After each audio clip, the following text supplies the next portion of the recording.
who have come to offer him a benediction, and this is his request. But I do request one benediction from you, who are full of all perfection and able to shower down the fulfillment of all desires. I ask to have unfailing devotion for the Supreme Personality of Godhead and for His dedicated devotees, especially you.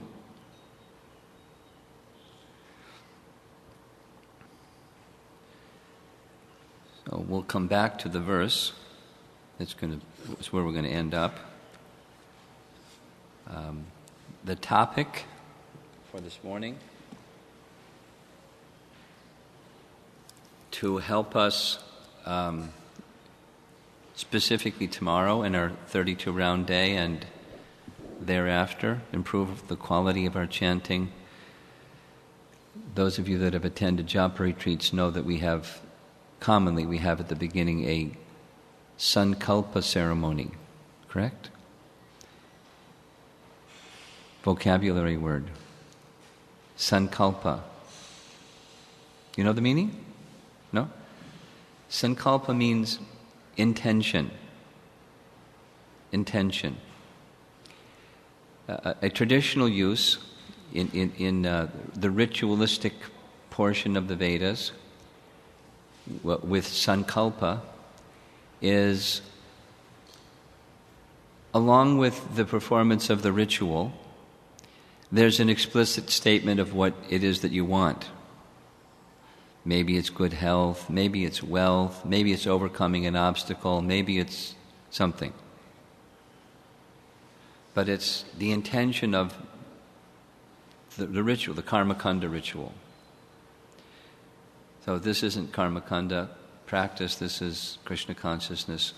So we modify or we clarify the sankalpa, the intention. Some years ago, please don't sit in the aisle because people will come to take darshan of the deity.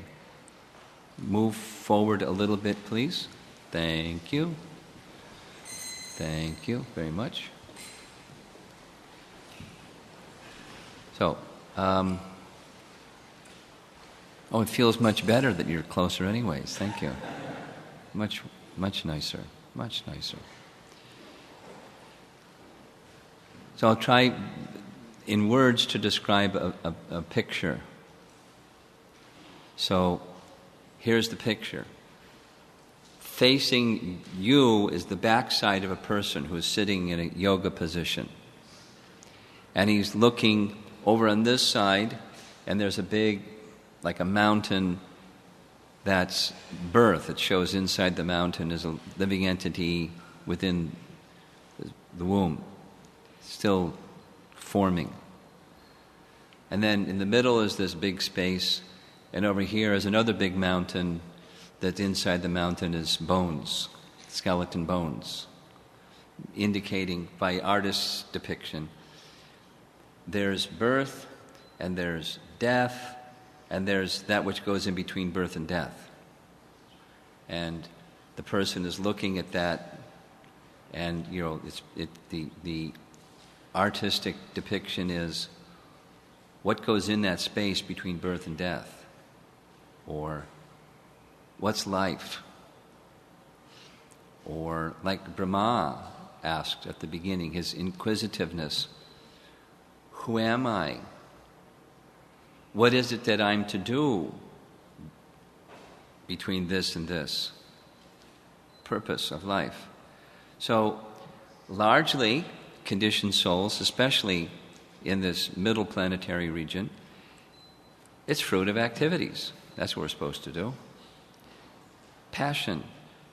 Enjoy objects of the senses. And for that you need prosperity. So you may do dharma to get some artha, to get some kama, and pretty much stops there. Generally it doesn't even go to the dharma stage, it's just fruitive activity to get economic development. Fruitive activity to get economic development and then enjoyment. But some have it a little more refined, and it's you do dharma, you do religious activity to gain piety so that you can then prosper and then enjoy. That's what goes in there. And then we've come from that world. And now we're practicing devotional service. And what's the intention of devotional service? Well, it's still enjoy. But, somewhere in there's this idea of be spiritual. It's more or less clear, but be spiritual, be Krishna conscious. And, we can say what being Krishna conscious is, kind of. At least we can, articulate it because we've read it so many times. But our means to achieve that is the holy name, the awakening of love of God. In the highest stages, it's for followers of Lord Chaitanya, that love of God found within the residents of Vrindavan for Krishna.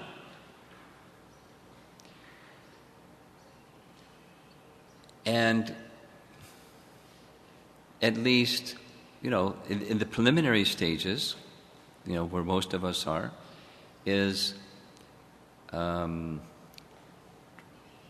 purifying ourselves, becoming free from the material contamination. Cheto darpana marjanam, cleansing the material desires from our heart. I'm going to read something again because it's powerful. From Nectar of Instruction, Rupa Goswami, text 8, where this is now Bhaktisiddhanta Saraswati Thakur's commentary on text 8. Just 2 short sentences.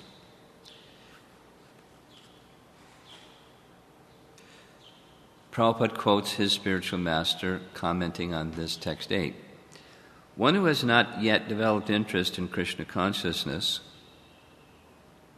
should give up all material motives, and train his mind by following the progressive regulative principles, namely chanting and remembering Krishna and his name, form, qualities, pastimes, and so forth. In this way, develop a taste for such things. And then again, he writes, Bhaktisiddhanta, this is continuing his commentary on this verse. The Chaitanya Charitamrita advises those who are neophytes, that's us, to give up all kinds of motivated desires and simply engage in the regulative devotional service of the Lord according to the directions of Scriptures. In this way, a devotee can gradually develop attachment for Krishna's name, fame, form, qualities, and so forth. So that's like you're nowhere, and then all of a sudden you're give up all material motives. And so this is sankalpa. Well, maybe a realistic statement for us might be, as an intention while chanting, and improving the intention while chanting, just keep it really simple. May my heart become cleansed.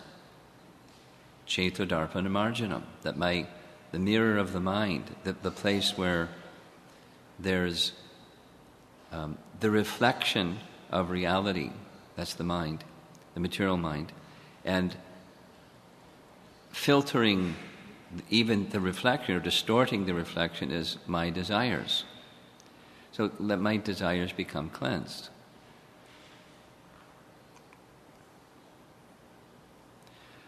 And gradually, as that cleansing takes place, then the focus can become clearer and clearer and clearer. But at the beginning, it may not be so clear. We all have to operate from someplace. So the reality is wherever we are, we operate from there. There's a nice verse, one that many of you know, from second canto Srimad Bhagavatam, where Shukadeva Goswami is advocating Tivra Bhakti. Tivra means powerful, like strong devotion. And the recommendation for strong devotion is given to 3 different categories of people. Those with lots of material desires, sarva karma, all big piles of material desires. Desire for liberation. I want freedom from these material desires. I want out of here. Liberation. Desire. And then those that don't have either of those. Desire less. And so we spoke yesterday about the Buddhist conception of desirelessness, where in effect you become a stone. You don't feel anything, you don't desire anything. You practically don't even exist. It's nothingness. That's their desire. That's their concept of desirelessness, nirvana, void. What's existent in a void? Nothing. And enter nirvana is entering into nothingness. So here's Jiva Goswami's description of what desirelessness is. I'll say it a few times because it's nice. Bhajaniya parama purusha sukha matra sva sukhatvam. That's the phrase. So bhajan, we know what that means. Like, Badahari leads us in bhajans. It's glorification. Kind of like we make a little distinction, in ISKCON distinction, bhajan and kirtan. Kirtan is Hare Krishna. It's kind of, we do like this. And bhajan is songs. We make that distinction. More, according to the meaning of bhajan, it's bhaj, the root word is devotional service, expressions of devotion. Singing or expressing, vibrating expressions of devotion. Chanting. Bhajaniya, unto whom? Parama-purusha, the personality of Godhead. Glorification of the personality of Godhead. Sukha matra. Sukha is happiness, and matra is the object. Like matra sparshas tukontayas toshna sukha dukkada. Matra is the object. So when the object of one's own happiness is the happiness of the personality of Godhead, sva sukhatvam, that's my happiness. One's own happiness is the happiness of the personality of Godhead coming from the glorification of Him. I mean, Krishna doesn't need anything. He doesn't need our glorification. He's perfectly content. He's Atmaram. He's fully self-satisfied. But when he sees the living entity reinstated once again in their constitutional position instead of in their doggish mentality and hellish mentality and deviant mentality and gone in the wrong direction, and he sees them once again engaged in that activity, that's his happiness. And desirelessness is to make that one's happiness. Krishna's happiness is one's happiness. It's called love. The happiness of the beloved is the happiness of the lover.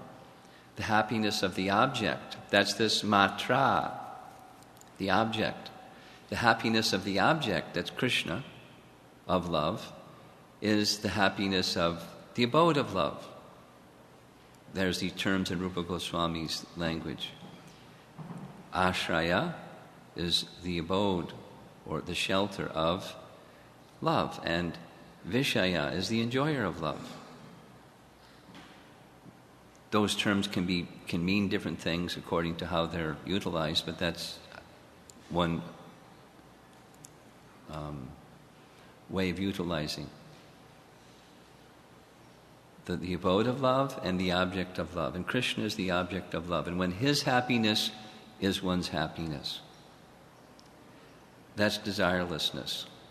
One can achieve, the message of that verse from the second canto is, whether one is in the sarvakama, big-time material desires, or liberation desire, one can come to the position of desirelessness through tivra bhakti. So that could be a sankalpa. Let me come to that stage of desirelessness, or let me engage myself in tivra bhakti. Let me chant with great enthusiasm. Even my mind is thinking something else, like the little exercise we did yesterday. We're different than the mind, as we're different than all those other things, different than our breath, different than our cloth, different than our mind. Who we are, let our desire be, and so connect with the self, with our inner, real, true being. Desiring, intent. This is now sankalpa, the intention to connect with the personality of Godhead. And do that with great determination, tivra bhakti.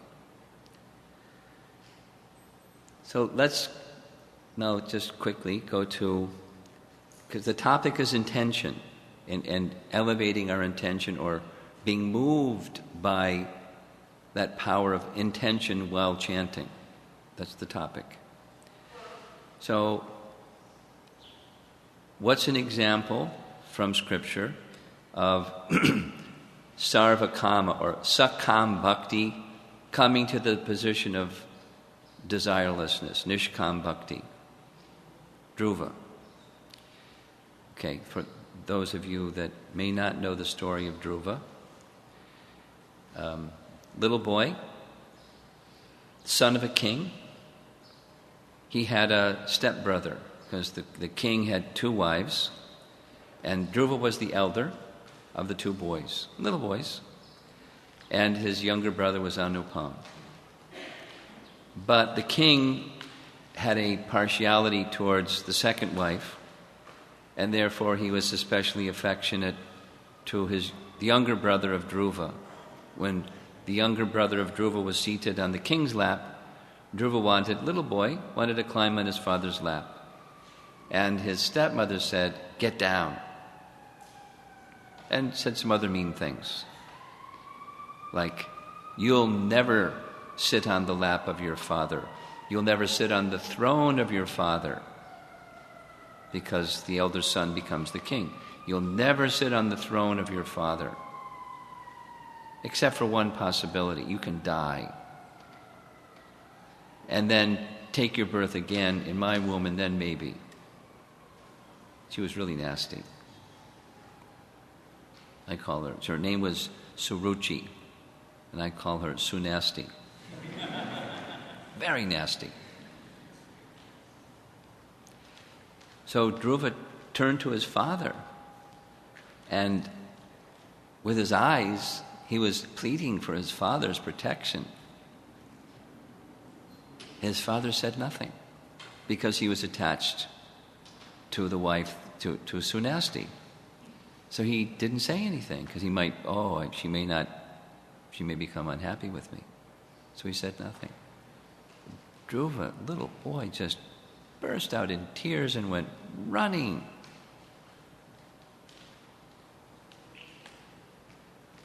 From the royal throne and went to find his mother, Suniti, And in the course of the conversation with Suniti, he was in this chivalrous, kshatriya, spirited, fiery. After he explained to his mother what happened, I want a better kingdom than my father. I want a better kingdom than my father's father. I want a better kingdom than my father's father's father. Called sakama, material desire. I want a kingdom, big one. And his mother very innocently said, well, if you want a kingdom, I don't, what can I do? I'm just a woman, and I don't know how to get you that kingdom, but if you get the favor of Lord Vishnu, I have full faith. He can do anything. Dhruva thought about it and said, okay, how do I find Vishnu? I don't know. I've heard sages, they go to the forest and somehow they find Vishnu. I'm leaving right now for the forest to find Vishnu. Zoom, off he went, little boy. Didn't even take a bag of samosas with him. He just left. He didn't find Vishnu. He found lots of trees and birds and animals and insects, but no Vishnu. So Narada came to pacify the boy, told him to go back home, and in many ways tested his determination. He saw he was completely determined. Sakam bhakti. So he gave him the means to achieve Vishnu, and he achieved Vishnu because he performed Tivra Bhakti. So how did it happen? How did he go from Sakam? How can we go from our position of having material desires, maybe a few, maybe a lot, maybe some really big ones, but some, to Nishkam Bhakti, to desireless state. And we're going to hear later, during the 11 o'clock class, a nice explanation of this from the Vishnu Dutas. But in short, just the little phrase that they speak, basically they say, Lord Vishnu sent us. The Vishnu Dutas say that to the Yamadutas. Lord Vishnu sent us. Why? Because he heard a Jamila calling, Narayana. And then he thought, oh, I'm obliged. Narayana's attention went to the one who was calling Narayana's name. We'll hear some more about this later. But that's how Tivra Bhakti works. Even if it's done for whatever, material motivation. That's not recommended, by the way. But even if that is the condition, we're advised, as we heard from Bhaktisiddhanta Saraswati, set aside all material motives. Become nishkam. Easier said than done, right? So, at least from our position, we can cultivate. But one of the ways for sure it's advised for all is Tivra Bhakti, very strong, determined devotional service. Chant with great enthusiasm and with the intention, it's recommended, with the intention of becoming free from material desires or becoming attached to the personality of Godhead, exclusively attached to the personality of Godhead.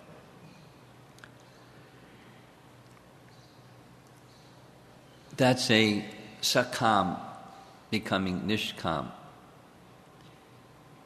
Now this is a little more subtle, so you have to pay attention, but paying attention is good. The Atri and Anasuya, those of you who are from India, you know who Atri and Anasuya are. Atri was a great mystic. He was a powerful meditator, but he was also a great devotee. And like those who were in his category, they were expected, they were given the service of creating good population to fill up the universe that Lord Brahma created. He created the universe, and then they were to fill it up. So Atri and Anasuya were married, and they began their populating the planet program by undergoing austerities. But when doing so, their intention, their sankalpa, was to have as their son the Lord. But they weren't specific. It was the Lord. So what happened was, all three personalities, Lord Vishnu, Lord Shiva, and Lord Brahma, all appeared before them. Because their intention wasn't clear.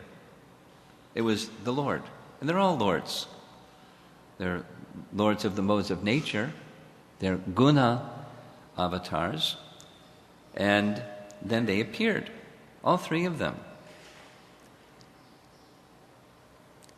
And they smiled. And then they spoke. I don't know if it was a trio, or they all spoke simultaneously. But here's what they said. Dear Brahmana, you are perfect in your determination. Sankalpa is the Sanskrit word. And therefore, as you have decided, so it will happen. It will not happen otherwise. We are all the same person upon whom you were meditating, and therefore we have all come to you. And the arrangement was made that by them, since you've not been specific, we will all three appear as your son. So they were partial incarnations of Vishnu, Brahma, and Shiva. And their names were Dattatreya, Soma, and Durvasa Muni, our very enigmatic personality, Durvasa Muni, was the son of Atri and Anasuya, very famous personality in the Puranic lore. So, in that section, Prabhupada explains something that's very important. That's why I referred to it. One's determination is fulfilled according to the strength of one's devotion. So we have now, with this little discussion, two things. Be specific. And power that specific with devotion. A little sharing, it's like over here, but it's nice. So, Burijan Prabhu spent, I don't know, a number of years, 10 years or something like that, preparing a book because he was involved in education in Vrindavan, like, you know, the Gurukul, and then later adult education, Vrindavan Institute for Higher Education. So his absorption, Brahminical absorption, was in education. So he wrote a book. And it's like that thick. And it's called The Art of Teaching. And I was teaching in Vrindavan at the VIHE 1 year, so I took his course. I did it for several years. So I took his course. And I love Burijan, he's wonderful. What he did for 1 month is he taught one thing. Every class. And it's still with me. Because were thick, and because repeated it from this angle, that angle, many different angles, it went in. And here's the instruction. Every day was the same thing. Most effective approach to education is to have an explicit educational objective. And that's it. That's what we learned.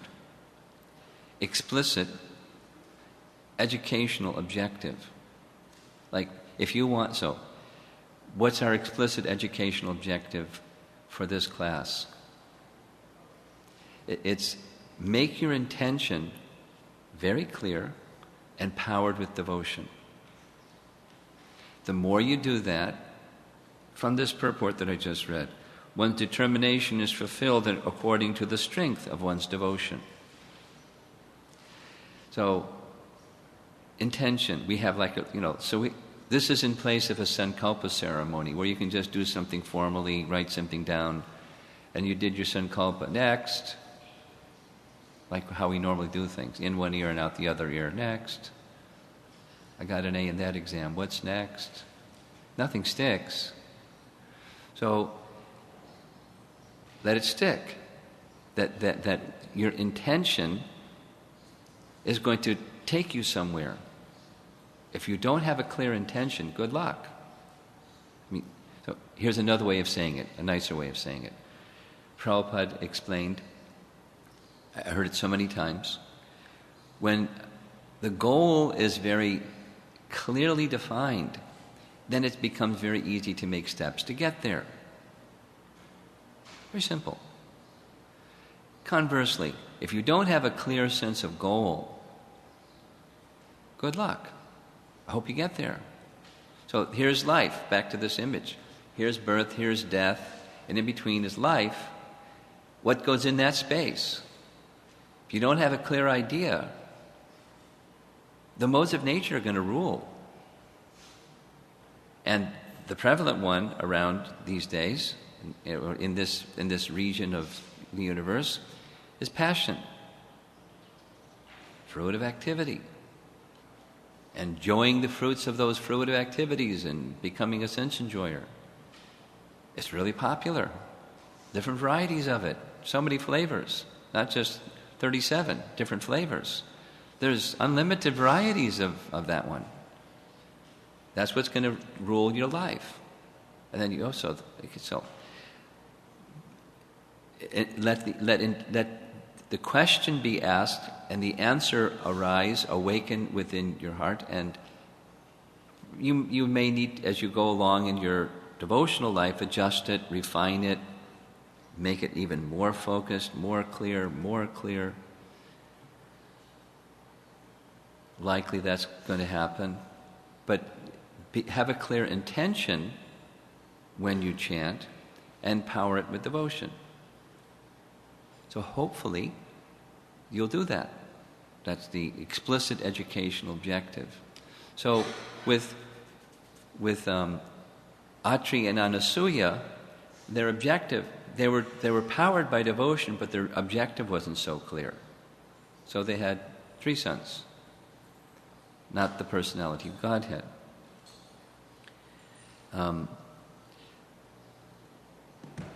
From Bhagavad Gita, just going to read one verse. Chapter 7, Knowledge of the Absolute, text 16.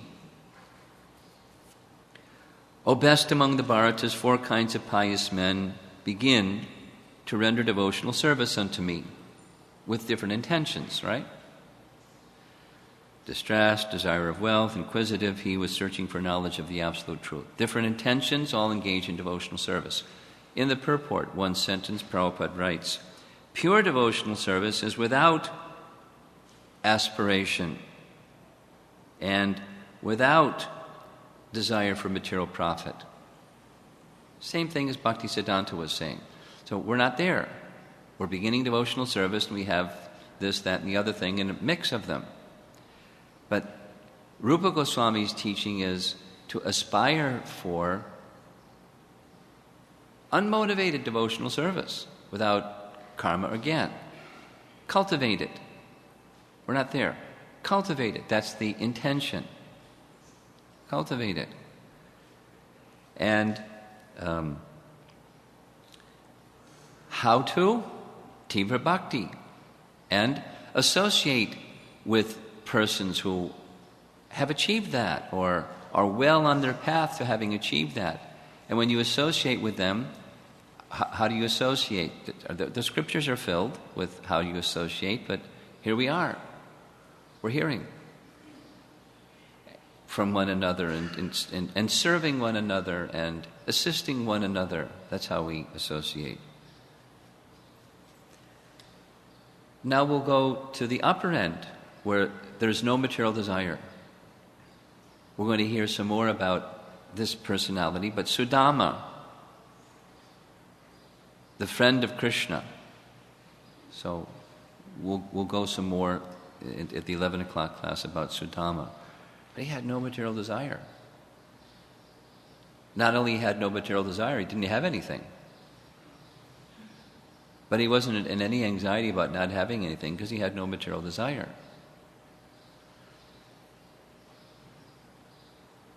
When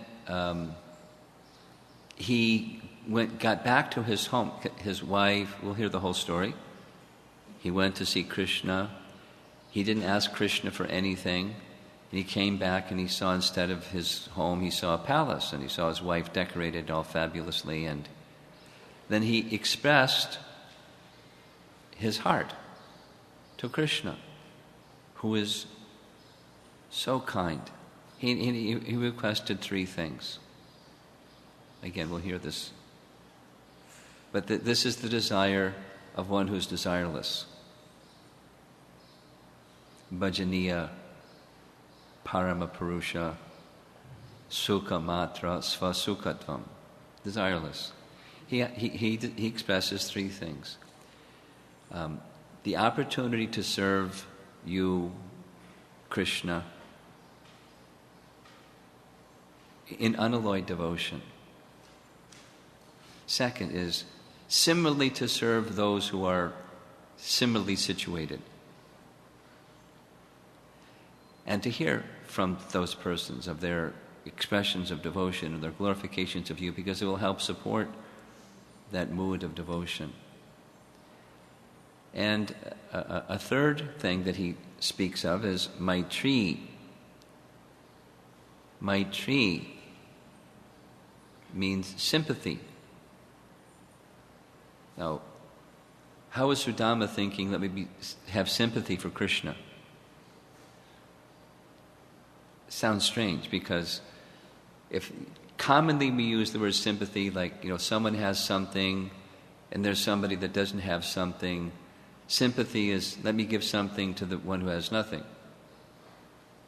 A less fortunate person, sympathy for a less fortunate person. So obviously, that's not the meaning. I'm more fortunate than Krishna. That's not, Sudama's thinking like that. But he's thinking rather, whatever it is that is Krishna's desire, let that be my desire. Like when we're having kirtan. Like a little heads up. We're going to be having kirtan again. A bunch more. And the musicians should be in sympathy with the leader. The leader sets the mood, and the instruments follow the mood, and then the chorus of singers follow the mood. But supposing somebody wants to play fast, and somebody wants to play slow, and somebody wants to sing another melody. It's not the same. So I'm sure you have experienced kirtans where, sometimes the mridanga players, like kids are like this. They want to go fast because they learn how to play fast, and they want to play fast. And the singer doesn't want to go fast. And there's this dissonance between... Anyway, you get the idea. Sudama is desireless. He just wants whatever Krishna wants. We'll hear some more about this as we go on later. There are others who have similar desires as Sudama did.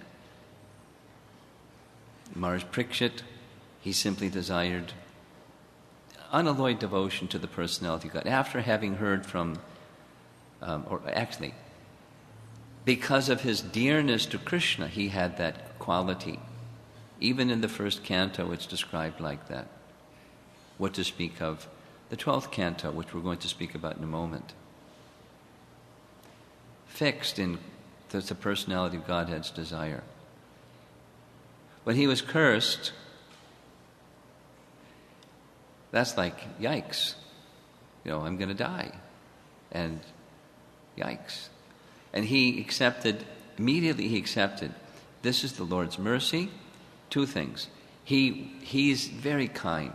He's going to detach me from my attachments, my worldly attachments. He's so kind. And he wants to take me to him. And I can't go to him unless I become detached from my attachments. So he's taking me to him. And the medium of that is detaching me from my attachments. He's so kind. That's Maharaj Parikshit. That's the position of a desireless person. We'll say the converse. As long as there's desire, we're going to have issues with, more obviously, some of the things that are happening in our life, and ultimately it's issues with Krishna. That's what keeps us in the material world, by the way. The obvious is having desires separate from Krishna, but what's behind that is we have an issue with Krishna.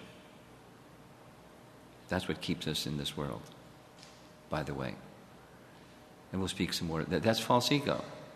An interest separate from Krishna's interest. It's false, but keeps us here. False ego. Again, we'll discuss this in the 11 o'clock class.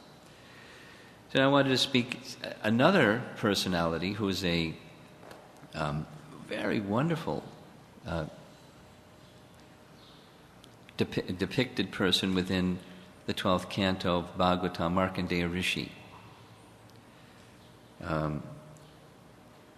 Markandeya Rishi was the son of Mrikadu.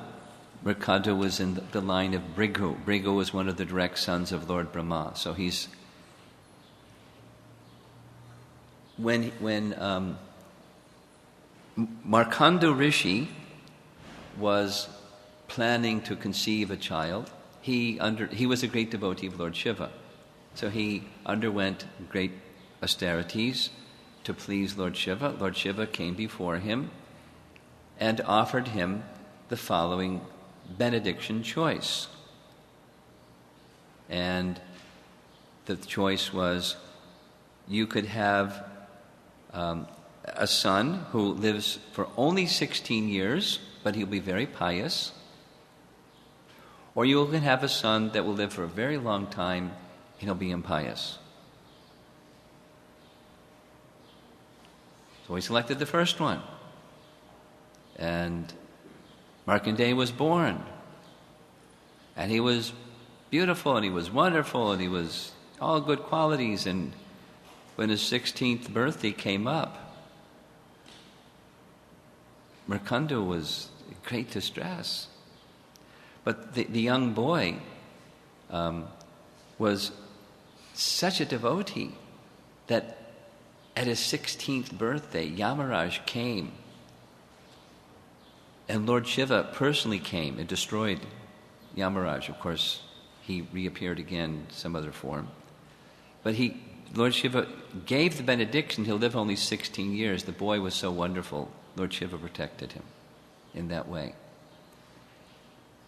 And he was exclusively devoted.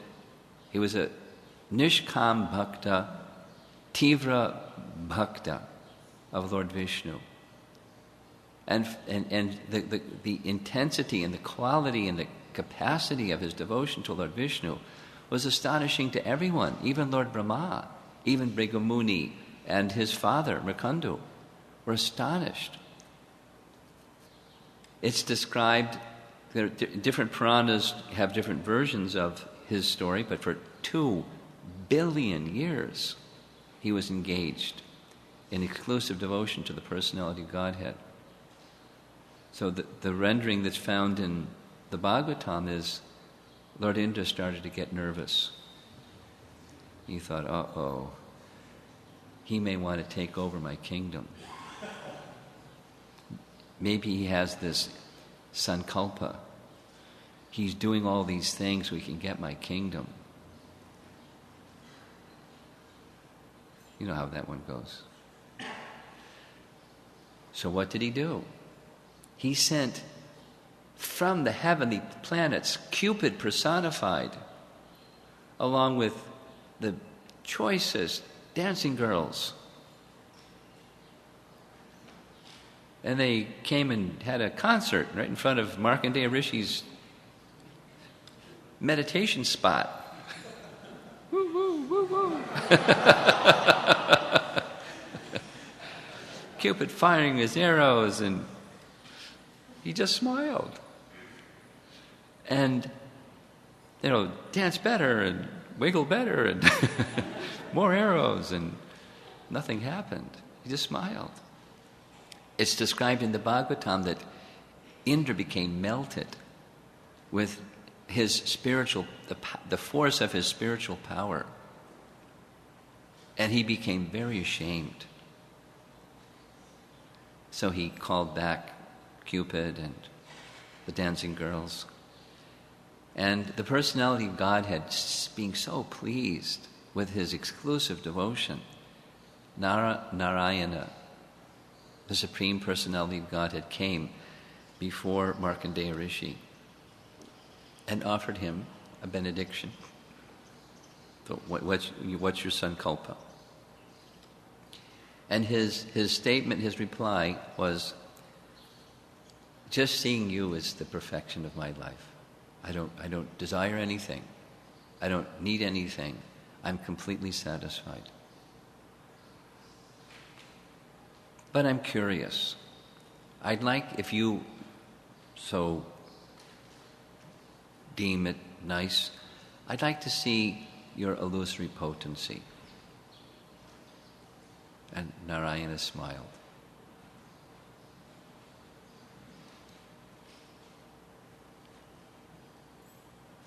And the waters of devastation began to rise, flooding in all directions. Oh, when he was protected by Lord Shiva, this is important, he was given a benediction. When Yamaraj came, he was given a benediction that he would live for several days of Brahma. And that sounded nice, except for during the night of Brahma, what happens? There's devastation. So there's different versions. He experienced the devastation, but it's the illusory potency only. So the waters of devastation rose. Everything was engulfed in water, except for him, because he has his benediction to live. And he's, not only, the waves of the ocean, but the waters of devastation. The waves are huge, and the waves are huge, and large aquatics, and torrential winds, and he was exhausted. Didn't say he ate anything either. He just drank anything either. He's just in this water of devastation for 4,320,000,000 years. Even if you're a good swimmer, like how long? And then he saw in the distance a small island, and on the island was a banyan tree, and beneath the banyan tree was a little blue boy, Krishna. Baby, lying on his back, smiling at Markandeya Rishi. And with his hands, he pulled his left foot to his mouth and started sucking on his left toe. Pretty cool. And then he took the toe out of his mouth and looked at Markandeya Rishi and inhaled. And as Krishna inhaled, the entire water of devastation and Markandeya Rishi went inside the body of this little baby. Water of devastation inside the body of a little baby. Krishna is unlimited, by the way, although he appears to be something that's limited. He's unlimited. So inside the body of Krishna, he saw everything. And then Krishna exhaled, and everything went out again. There he is in the water of devastation again. And then the illusory energy was withdrawn, and there's Markandeya Rishi by the side of his hermitage. The illusory energy was displayed, and then the illusory energy withdrawn, because he expressed that to Narayan. Well, Markandeya Rishi's devotion became, although it was already pure, it just became completely intensified. Not that he had any doubts or any uncertainty or was holding back, he just became very enthused that this is the Supreme Personality of Godhead. He is the exclusive object of worship. And being so much pleased by Markandeya's pure devotion, Lord Shiva and his consort Uma appeared before him. And there's a very nice description of their features. And once again, Lord Shiva offered him, please accept a benediction from me. And once again, Markandeya Rishi says, as I have seen the personality of Godhead, and I've seen Narayan Rishi, and now I'm seeing you, there's nothing else I desire. And then there's this prayer. But I do request one benediction from you, who are full of all perfection, and able to shower down the fulfillment of all desires. I ask to have unfailing devotion to the Supreme Personality of Godhead. This third line, Bhagavati Achyutam Bhaktim. And for his dedicated devotees, especially you, Tat Pareshu Tata. Twayi. Twayi is you. Exclusive devotion. So this is an intention or a sankalpa. Of course, the goal for us is far away. What's our capacity? We don't have the capacity of Dhruva or Markandeya Rishi or any of these great personalities. But Chaitanya Mahaprabhu is the most merciful, and that's our hope, or our shelter, the encouragement that will come to us. We'll discuss this again at the 11 o'clock class, that, taking shelter of that understanding. But with that understanding, at least theoretically, the message of this class is, the clearer we are about our intention when chanting, it's not just complete the prescribed rounds, like we referred to Prabhupada saying, you must. So that's why you do, because you must. But we're here because we want to go beyond you must into something that's beyond just doing because we're obliged to do. a stage of devotion where the intention is to reconnect again with Krishna. The purpose behind the mandate to chant Hare Krishna, or to chant 16 rounds, or follow the principles so that it'll help us chant nicely. A growing desire where that desireless state, there's no desire but his desire, or somewhere at least move in that direction, powered by, with clarity, powered by the mood of devotion. And I'll just end with this.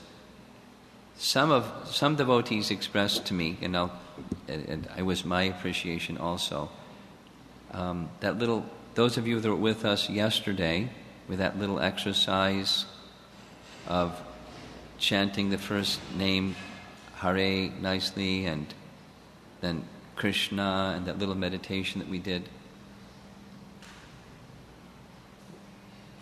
it was powerful. And part of the powerfulness was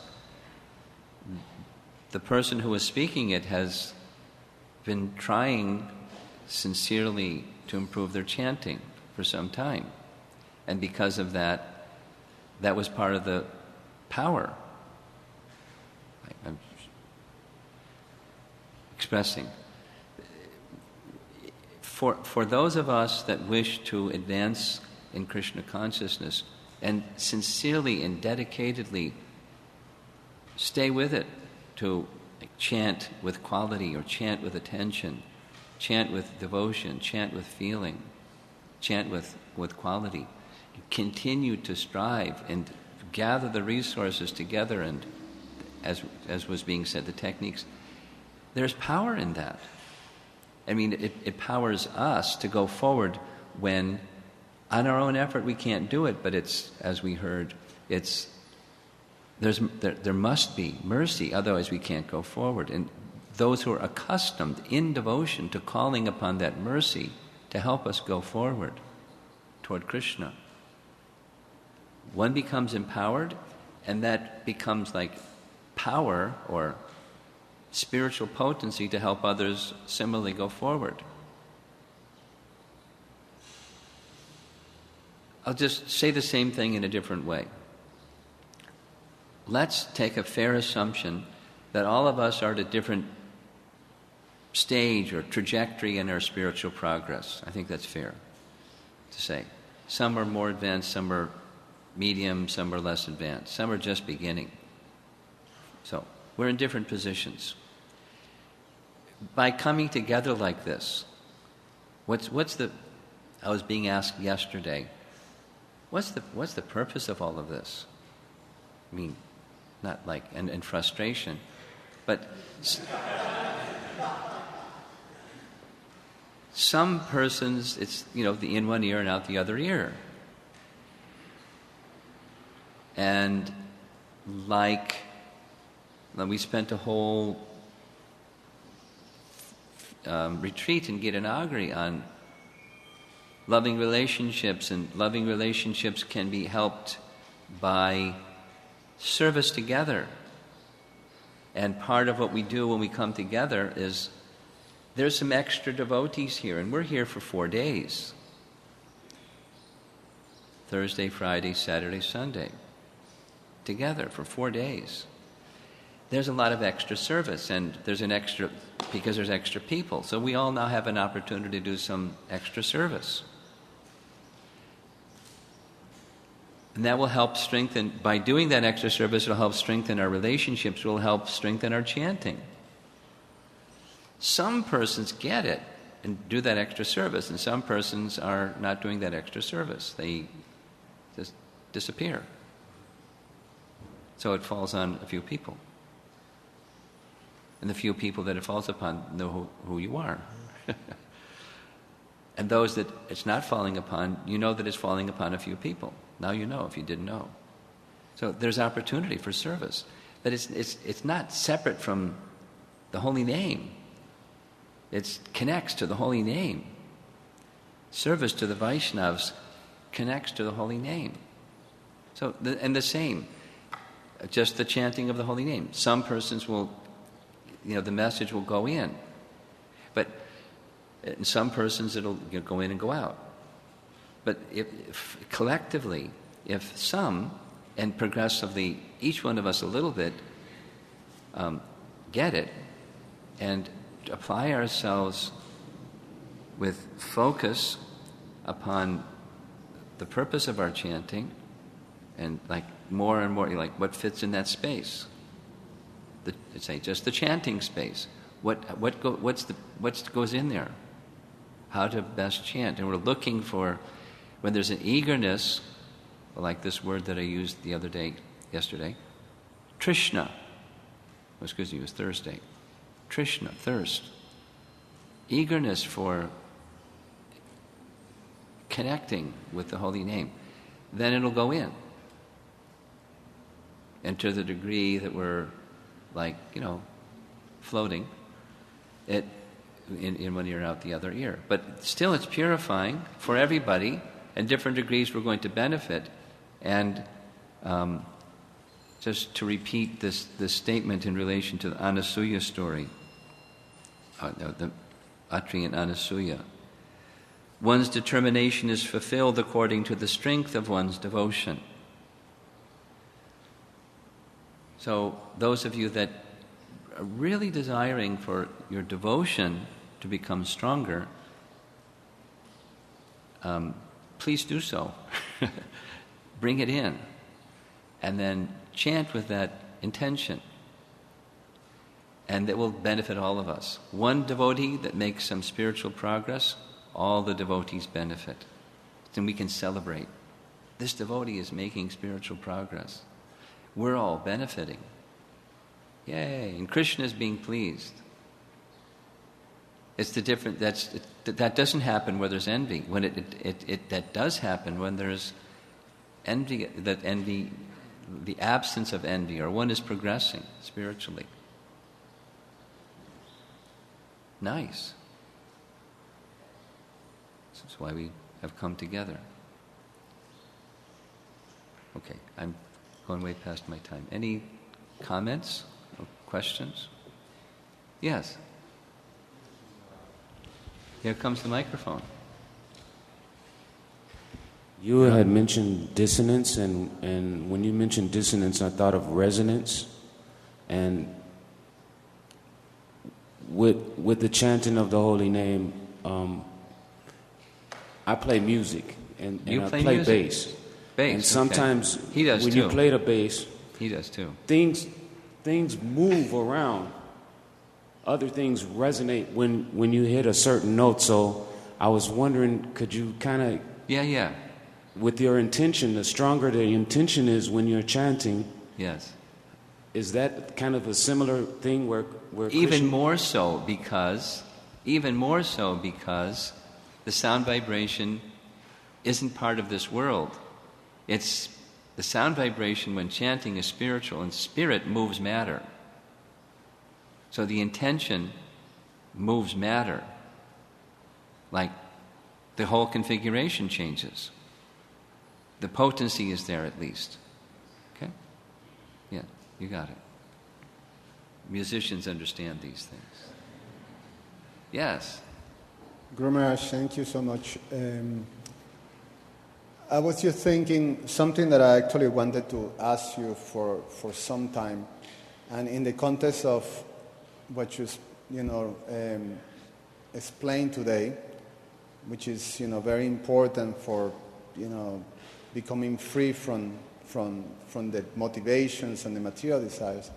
But in the time while that process is going, this whole idea of dovetailing one's propensities, how do you fit that in order to support the whole process of becoming free from... Okay.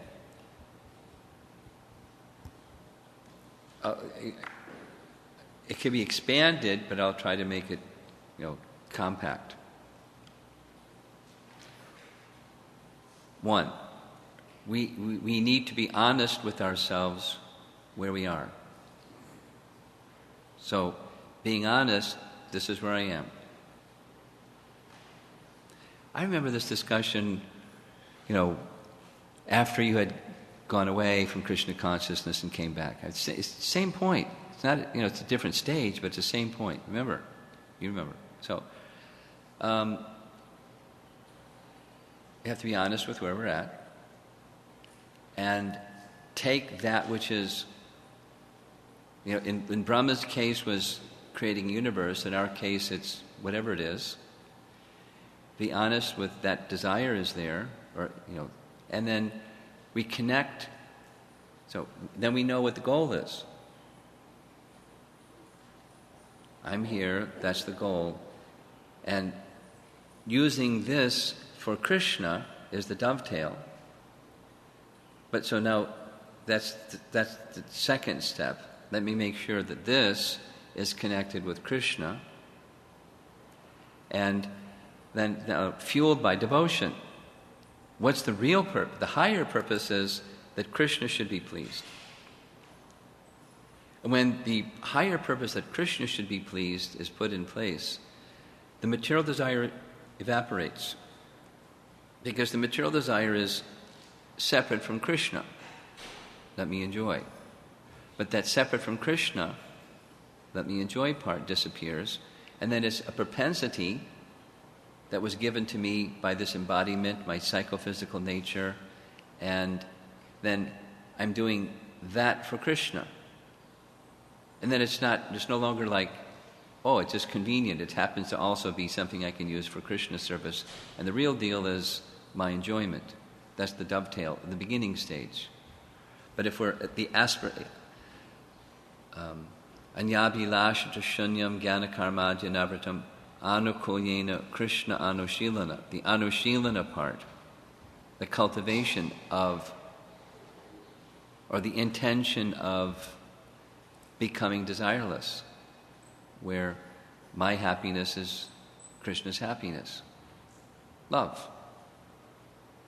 So it's fueled by bhakti. So the important ingredient that takes the dovetail to a higher position is devotion. Let me devote this to Krishna. Let me make it as an offering unto Krishna. I was just thinking this morning, we have these nice daylilies on the altar. They're growing from the garden. You've seen? There's this color and that color, and I think it's really nice. Because those guys that are just living entities growing flowers, because of devotion, the devotees take the flower and place it at the feet of Krishna. So those living entities that have a plant body, what a glorious service. They're making flowers that go to the lotus feet of Krishna. That's cool. And what's the ingredient that does it? It's the devotion. Petrarca planted them, and when he's not too distracted by other things, Ed is looking after the garden. And the plants are growing nice flowers, and the pujaris go and take them and offer them to, and it's so nice. That's a dovetail. The element is bhakti.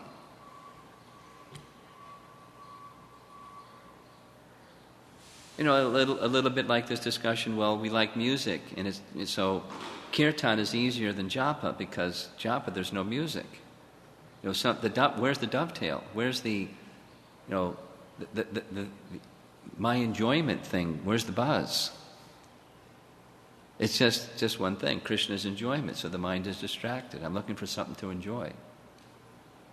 And the mind's very habituated to finding other things to enjoy besides Krishna. So it's a great effort. So practice japa. This is another answer to your question. Practice japa nicely. It'll help move the dovetail to pure devotion. That thing exclusively for Krishna's happiness. From how we chant our japa.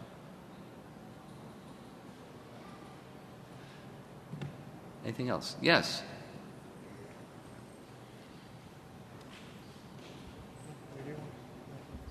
Hare Krishna Maharaj. Thanks for the class. I had a couple of thoughts. I just wanted to check if there are valid takeovers for the explicit study objective. One thing is, for someone who takes up Krishna consciousness, out of the 4 categories, say, because he's materially distressed, he sees... They want this, they want that, they want the other thing. Go ahead. Not really want this, want that. It's more distressed. He sees that there's a lot of suffering in the world. Yes. So is a good intention for him to get rid of body, escape from the bodily attachments and body and develop more loving relationships with devotees. So is that a good intention to chant? Yeah. And the second one is, you quoted Bhakti... But may I qualify that? Okay. It's really easy. It's like almost a certainty that will continue in the bodily conception of life when we think of making friendships with devotees, unless we're checking with ourselves to make sure we're operating with a spiritual conception.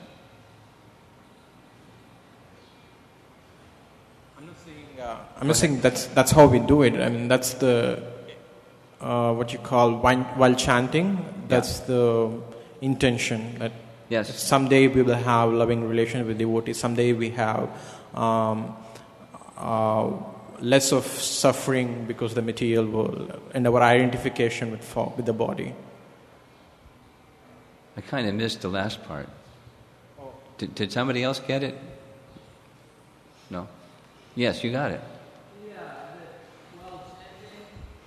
Is it a good sankalpa to think, let me have loving relationships with devotees, sure, and also experience less material distress because I won't be so on the bodily platform? Okay, that's a beginning.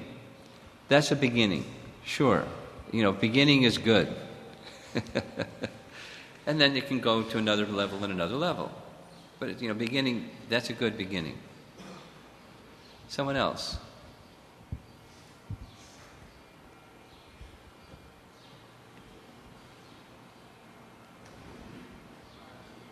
Okay. Wonderful class, Maharaj. Thank you so much. You mentioned that there are three classes of devotees: vikarma, the ones that are after Sakarma, vikarma, and not karma. Kama. Yeah. Okay. Right. And also the ones who are after liberation. Yeah. And the recipe for them was the same. Make your recipe, desire. Same. Tivra bhakti. Right. Yes. It doesn't have any extra twist for each one of them? Does it have any what? Extra twist. It's like, is the recipe exactly the same for somebody who is vikarma? Sure, it has extra twists. But it's still the same recipe, using your language. That is to say, from each of those 3 positions, like what Subal was speaking about, dovetail, that's the sakama position. So they have to factor in, I've got this force pulling on me that says, I want to enjoy this particular thing.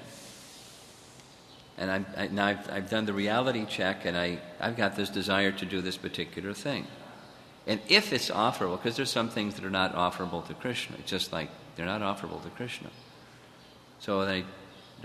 But if it's offerable to Krishna, then I'm doing this thing for Krishna, but there's this other force pulling. So I have to factor in, that's the twist.